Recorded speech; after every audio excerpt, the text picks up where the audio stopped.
up, problem. I no fit make up. I dey run now, don't worry. You work for me, I beg wait, I dey come. I know you, I know. Don't worry. You work for me, I dey come. My love. Bros, I bet now you dey here. Now me dey here. What you want to do? You know you can't be I don't know. My phone be dey give me problem. I know that's not before. You know the make up. I know that's not even this my other this thing. What? Phone card.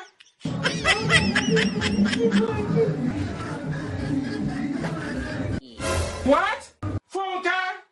I hear me to me, but me.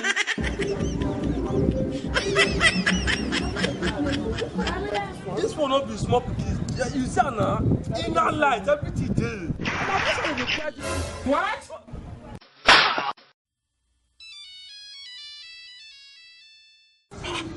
Who they call me? Hello? Hello? Hello? Hello? Jesus!